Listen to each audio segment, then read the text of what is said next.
You are now listening to the podcast for geeks and the stuff they love, where each week we'll talk about everything from anime to movies, games, and prop collecting with the people who create and love it. I'm Jeromy. I'm Vinz. And this is your Geek Fix. So, one thing that's been really exciting for us is that people have been sending in and actually responding and attempting to give us stuff to talk about. And so we want to really appreciate people being willing to do that. So just a few shout outs here to Runes, I think that's how you say it, who's on a road trip right now in the U.S. They started out in Seattle and going all the way to Dallas. To places like Mount Rushmore and Yellowstone, which I was kind of interested in because I don't know if you know it, but Yellowstone's under quite a bit of water right now. Oh, really? But I guess they don't have tons of people that they're allowing in, so they didn't know if they'd be able to make it in there or not. But yeah, you ever been to Mount Rushmore? No. The only thing, no? I've been to Marietta in Georgia. For work. Oh, huh? And that was mainly, office, either the office or Target that I saw from the inside. And the other American adventure was the Disney World one. So I never really been, on a road trip or anything within the USA. I will tell you that if you go to see Mount Rushmore, the common comment that people will make, and it's very true, is that they get there and they're disappointed because it looks like it's either really far away or it's really small. And the answer is it's really small compared to the way that it's portrayed on movies and things like that. So a lot of times people kind of get there and they expected something really huge, and then they're kind of disappointed by it. But not too far from there is the Crazy Horse Memorial, which hasn't been finished yet. But at the same time, it is ginormous. Okay. So if you're wanting to go and just see something that's I think it might only be like a matter of minutes in difference, but that would be the one to go visit. That would really probably blow your mind if you're traveling the U.S. Is that the one who was pointing at something, or? Yeah, you've got actually a part of it's kind of the upper portions of the body and things are sticking out of it. But yeah, that's if you're gonna do it, that's the way to do it. And surprisingly, that one has much less traffic too, as far as people being able to see it. So yeah, I thought it would be finished, but it started in 1948. I don't think it will get finished. Yeah, and it's actually Mount Rushmore even isn't finished, and it probably never will be. But at the same time, yeah. So yeah, right. There you go. There's a little interesting thing, and then they must be going across and through where I live, because then they head straight down to Texas is where they're going. But at any rate, so that was one that we had. Another thing, another shout out that we had is to Olaf B, who said that they have a lot of different things that they've been thinking about doing, including ways to, I guess they recently got married, and ways that they can make something for their wife, as well as repairing their 3D printer, or some things that's, you know what, if you get a 3D printer, I mean, that's just part of 3D printing. Wouldn't you say, Vinz? Yeah, it's like old timers. You spend 20% playing with it and 80% maintaining it. Yeah. Oh yeah. It's the cool thing is, I always think it's funny though when people say, well, but if you break a part, you can just print a new one. Yeah, but if your printer's broken, you can't. No. Yeah. It's like when you call when tech support has you call in because you're having problems with the web. And then when you call in, the first thing that they try to direct you to is their webpage to get answers. It's like, yeah, well, I don't have that access. Yeah, or those scissors that are sealed in plastic that you need scissors to open with. How do I get to them? Yeah. Exactly, yeah. That's too true. We actually just barely talked about 3D printing and PLA and stuff. I happen to have some PLA right here. Part of what we're going to talk about today is things that we like, the tools that we like, some of the things we commonly use. PLA wise, I have two favorites, which is one wood, and then the other one is iron. All right. I love printing with iron. It is awesome. I like it because it really is. It's really strong. I've printed some things that are really, really, really, really thin, and they've had super, super great strength. All right. You can weld it. So I get a heat gun, and then I take that PLA, the iron PLA. You just warm it up a little bit, and you can literally weld together your parts. It's magnetic, so if you're needing magnetic for some reason, so it works for. Oh, in fact, it works for a lot of different things. Here's a miniature Pip-Boy that I printed in. Oh, cool. And in iron. And there's also the heft of it. Then. It's heavy. Yeah, so it definitely does add to that, the reality of the thing. But at any rate, so I love that sort of thing. So if you're gonna get a 3D printer, although my 3D printer I thought was awesome, I paid a lot of money for it. I think I paid $750 for it, something like that. And then my son, for Christmas, he wanted one, and so I got him this cheap one that was, I think it was $175, and his outdoes mine. I mean, it's because things are getting better. Yep. They're getting, he can print some pretty fine, minute stuff. He's able to view it and stop it from wherever things. So, I mean, honestly, I think 3D printing, the great thing about it is you can always upgrade it. You can always change it. It's basic parts, a lot of Arduino-based stuff, things like that. So if you feel comfortable with that, honestly, and there's tons of forums. Does your printer still have all the original parts, or would you say you've replaced some things? Which one? Any of them. I have 4. So the original one is a one-how duplicator i3 Plus, which is a Chinese printer, and it's still going strong. But it still has you have to level the bed with those thumb screws. The screws, yeah. So no automatic bed leveling whatsoever. It takes some use to get used to. So that one has a Z-axis brace that I made, 3D printed, and it has like a metal rods, making a triangle of the gantry, so that it doesn't wobble anymore, and some other printed upgrades. It has a full metal extruder, so that I can, not have to worry about my PTFE tube getting, mangled up or whatever. Right. So that was pretty good. I used that one to create parts for my Prusa Mark III clone. So I scratch built one based on the manual. I reverse engineered the manual, and then got parts from various suppliers and even the original motor suppliers for Prusa. In the end, it was way more expensive than just buying a kit. So don't do it. Buy a kit. Buy it off the shelf so you have support. Because also my Anycubic Viper that I bought recently, it had some issues. It still has issues. But I went to their tech support. I said, listen, I tried everything. It's just not working. And they sent me a whole new print head. So with the extruder, with the fans, a new cable, everything for free. I'm not saying that you will get stuff for free from them, but I mean, in my case, that's pretty good customer service. So I would always advise, everybody to buy something off the shelf with support, with a company that you can trust, or even a local company is better than just getting it from AliExpress without any support. I think, so that one has upgrades because of necessity, basically.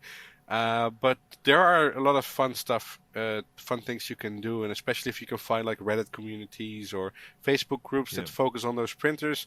You can get custom firmware that makes it easier for you to handle the printer. You can get upgrade parts, or even retrofit it entirely so you can do more stuff with it. It's basically your party, and you can decide what's going on. Yeah. Oh yeah. I think my next thing is to try and make one of mine dual extruder so I can do the dissolving PLA. All right. Yeah.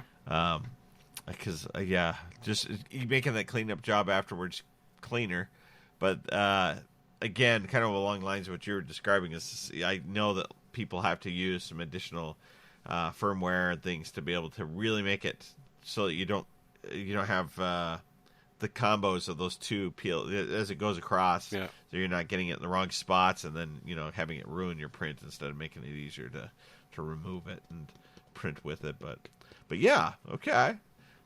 What are some other tools that you would say that you commonly?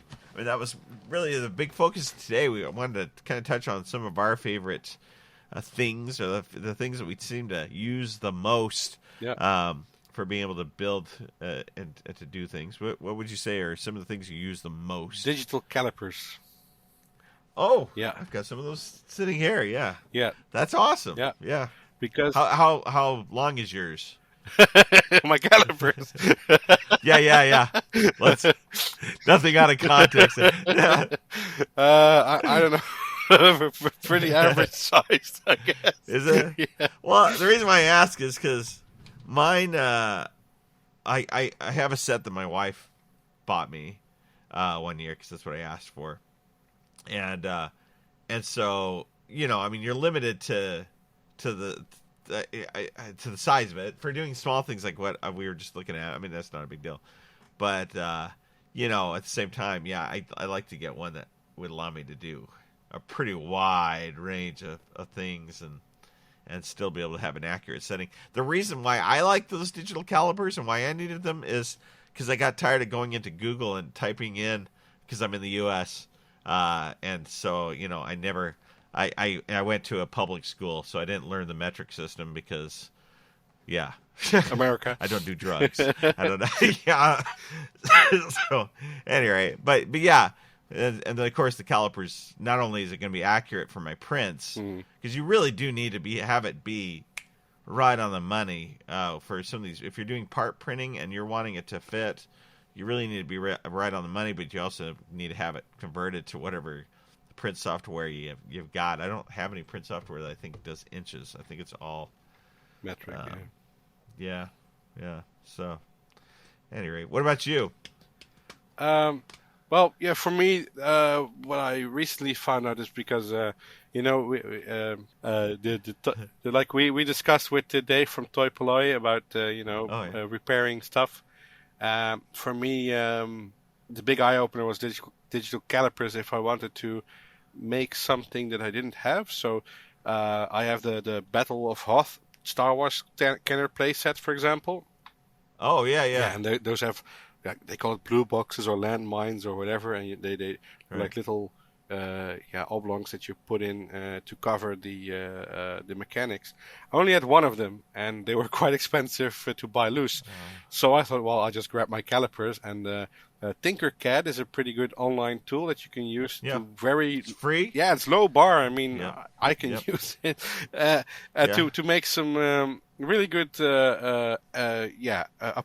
approximations of the actual thing without actually 3D scanning it. So I just took the measurements, made a square, made it as wide and as long as the part itself, and then just kept on measuring stuff and just kept on tweaking it in Tinkercad. So I actually built a 3D model for that landmine kind of thing that actually, with some trial and error, fit. I actually sell it at cult3d.com for like €1 or something, or €2. Just why not? Right. And so that's my first foray in making that. And actually, some people have downloaded it and used it for their own, Awesome. which is great because with that money, I was able to buy an original one. Oh, okay. There you go. And now mine is just original and complete, and the other ones are spares. But what I found out, I bought the Navarro Cantina from The Mandalorian. And it's like a little display diorama with a bar and some bottles and everything for the vintage collection Mandalorian stuff. Oh, okay. But what annoyed me the most is that the fact that the door that it comes with, there's this inlay that you can use to have a Star Wars-y metal door. It's cardboard instead of plastic. Oh, that's why I saw this on your site. Yeah. I on Twitter. saw when you were working on this. So Yeah. I just basically got the dimensions of the door and just used my calipers to measure the little triangle pattern, and as best as I could, made a 3D model out of it. And I 3D printed a plastic door because I thought it was really cheap to add a cardboard door, which just especially when it's on a plastic. Yeah, that's a nice little set. I like that. Yeah. That's like, ooh, oh, and it has a couple other walls. It looks like that it adds onto it. Yeah. Huh. But the door Very nice. door is just cardboard, and I was disappointed in it. So I thought, well, I'll just take matters in my own hands and make a door myself. Yeah. So it's a good way to go. I mean, if you can, 3D printing really does allow us to do more wide range things, and I gotta say, when we talked, speaking of Toy Ploy, when we were talking to him, like with my channel, I have some rules to it, which was that I didn't want to make things that people couldn't turn around and do the exact same thing that I did. So I avoided 3D printing originally, but these days, keep in mind, I'm in the middle of nowhere, and I can go to a local library if I wanted to, and they have a maker space with 3D printers in it. Okay, nice. Kids' schools have them. I mean, pretty much, I think it's hard to go somewhere and not have some type of access. You might have to pay for it, but but it's reasonable, and it's so I think these days I don't feel bad asking people to try 3D printing something. And then, like what you said, Tinkercad. Tinkercad you can use on any device. It works great. It's I like how solid it makes things too. One problem with a lot of 3D programs is when you go to create something, it won't always be an actual solid object. You have to go into Make Solid or something like that. Otherwise, you get those thin walls that don't really print. And Tinkercad always keeps it as a solid object. It's just really impressive for something that's free. You just use your Google account or something like that to get into. So very simple.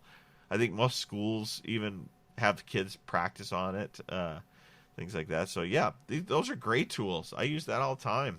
Those are good ones. Yeah. What about? I was thinking about this the other day. This might sound like a stupid thing, but for me, one of the big things I use on almost every project is the what's the name of the company though? I guess not really company specific, but hammered paints. Okay, yeah. Hammered metal paints. I use those a lot. Like pretty much I was going back looking through everything I've done over the past couple of years, and it seems like everything I've used those metal paints as at least my base, because it has a really nice, it washes out anything that's underneath it really well. The texture is great, both color-wise as well as, the actual, it'll have actual bumps and things like that to it. So I feel like it's like my go-to for everything, is those hammered paints. I use those a lot. Do you have anything particularly you find that you use a lot as far as your colors and paints, or? I use a lot of it, but I'm very adept at weathering stuff unintentionally. Yeah. So I can make stuff look very weathered really quickly and really well, but never intentionally. I also know that the one-on-one skill R2D2 I'm going to build is going to be dirty from the get-go, because I cannot make pristine stuff. I am too ham-fisted.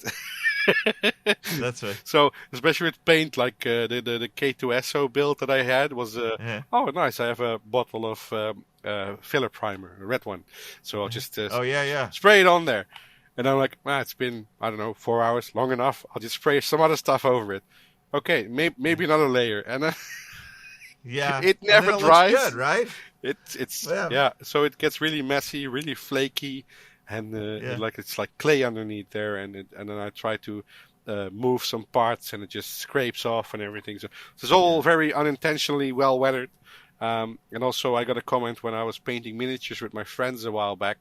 We have a Dungeons and Dragons group, and we sit together regularly, virtually most of the time now. But we want to do some one-on-one, face-to-face stuff. So we decided to paint some minis. And the comment, so I have a wet palette. So you can put your acrylic paint on there so it doesn't dry out. It's like a little, baking sheet and some kitchen towel or something that is made moist. Something along the lines of that. And then you put on your paint so it keeps on being wet.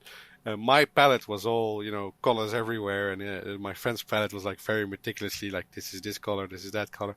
But I like to blend stuff, because for me, that's the more natural thing.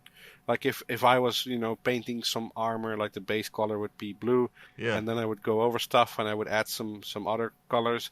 It would blend and mix, and I mean I would even do it while wet so that you get like those nice streaking effects and everything. So for me that appears more natural, but yeah, I'm not a color by numbers kind of guy by all means. So, No. so for me, a lot of paint is better than having specific sorts of paint. Well, yeah. Yeah. Well, if you're going to do weathering, basically, you take all the rules that you're supposed to follow for doing things well, like taping it off really well, or saving time, making sure that things are completely dry, things like that. And instead, you do all the opposites. You put on too much paint, too thick. Yeah. All that stuff, and it will come out looking brilliant. That's the truth. Yeah. But, so I spent like an that sounds afternoon good, modifying a Nerf gun to make it look like a gun in the actual movie, and I think it looked pretty well. It's on my Twitter page.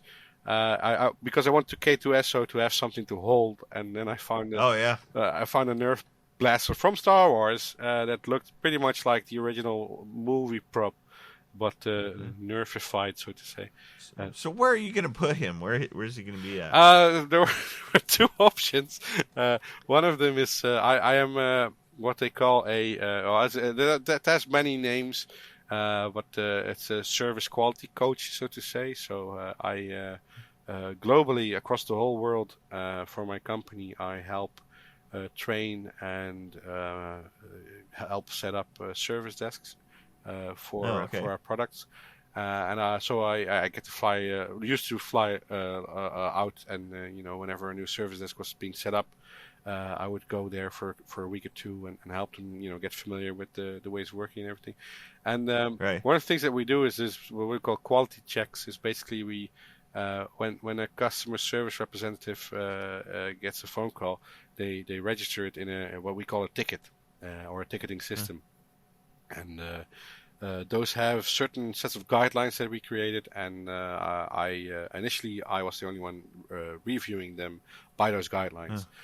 So that it would be quality checks. So one of the things I thought about was calling him Qual-E, and have an assassin droid sit in a chair next to me, and whenever the score goes below a certain target, it would light up the eyes red, and it would start shooting with the gun. That'd be awesome. Yeah, I don't think HR would be happy with it. No. So the other one, I don't know. Maybe it would be a nice companion piece to my R2D2, or I don't know. Either give it away or have it hang out somewhere in my garage or something. I really didn't think it through when I was starting to build that one, to be honest. Yeah. I guess that would be one thing of a favorite thing would be having more space if I did. Yeah. Because my wife is definitely not hip to me having tons of stuff. Some things I do, I take it to work and I'll hide it at work. Sort of thing. Like I got this yesterday. This is the tricorder. Oh, nice. Or not the tricorder, the communicator. Yeah. This is the Wand Company's one. And so it didn't make sense. You mean the best one? Yes, sir. It is the best one. So this is the one where they scan to the actual one, and then so nice. The sound, nice. And then and it has the two bezel things that are turning in the center, so it looks just like the real one.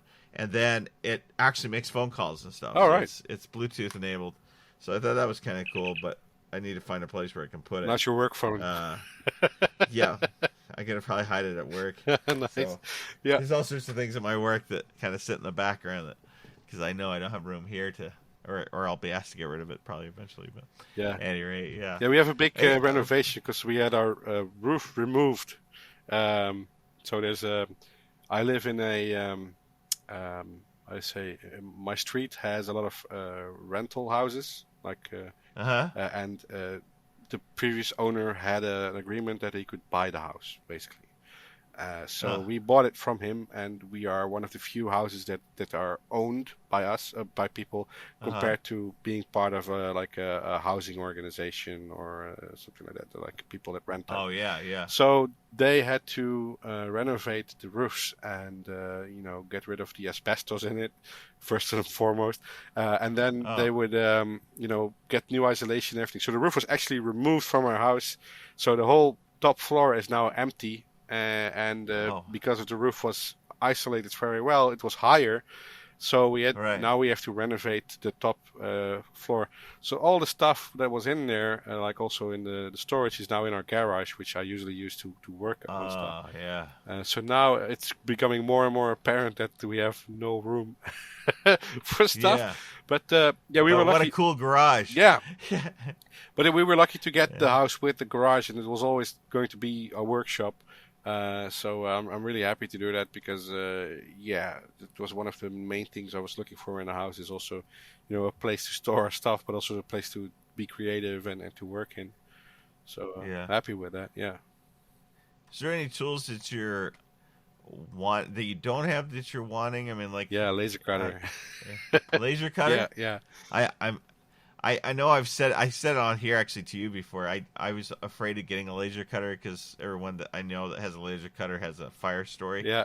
But at the same time, I'm working with a company that's gonna so I'm getting one. Oh, nice. That's pretty safe. In fact, I got to show it to you. I'll send you stuff on it. All right.